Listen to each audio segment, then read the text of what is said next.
Today I will show you how to download the putty. Just you need to type putty and hit enter. So you will be redirected to the website of the putty. So what I will do, I will just share this putty link with you in the video itself. So you will direct download from here. So you just need to click here. So it will start downloading the putty for you, the client. So here you can see there are multiple version 32, 64, whatever it is. Okay. Here you can see exe version as well. Okay. So for Linux, you can see Ganjif file is there. For window machine, you can see there are multiple files are there, right?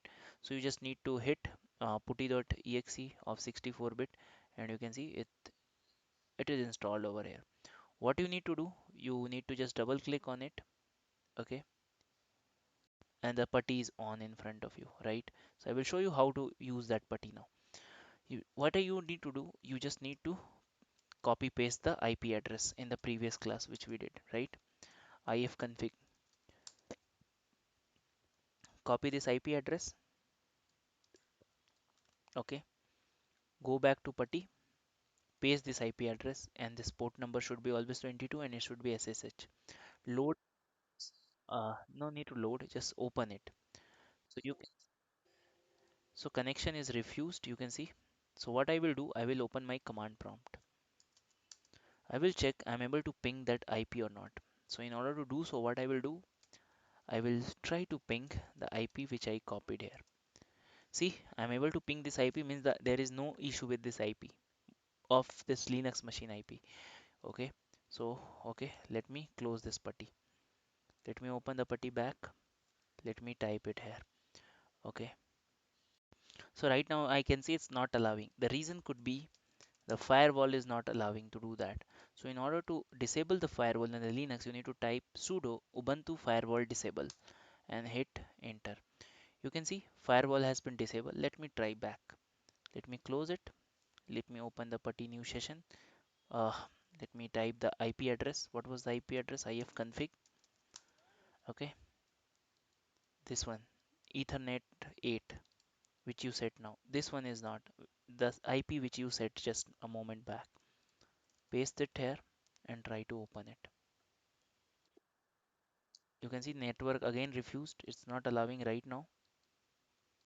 So what I will do is I'm just going to install the SSH server. Maybe it's missing, because of that it's creating the issue. Okay,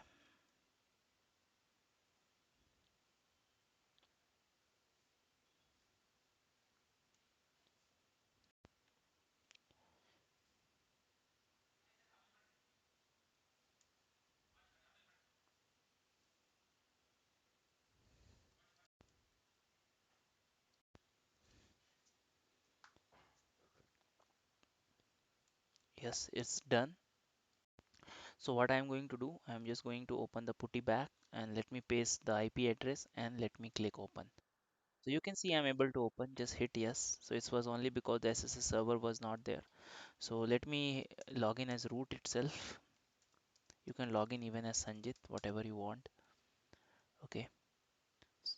Okay, I think password was not correct. Okay. Okay, let me try to do one thing. Let me try to log in as a different user. Want the putty back. Okay. Let me paste it. Let me open. And yes, let me try to log in as Sanjit. Let me give his password. So you can see. So I logged in as Sanjit. Let me clear the screen. So if I will hit ls, you can see the same thing which you can see from your Ubuntu machine. I can see from the window machine. I need to switch to the root. I will hit su minus.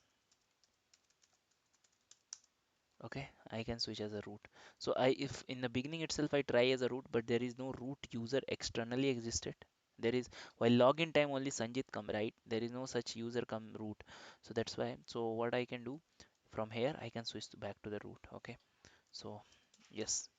Okay. So this is the way we can do the things home, right? You can see, right? So in this way, you can use your Ubuntu full machine from outside of window machine even. okay, from outside a Linux machine. You don't need to go there. But if you like from here, you can do that. But if you want from window machine, in this way you can connect from the window machine. So I hope this tutorial series was helpful to connect your Ubuntu with your window.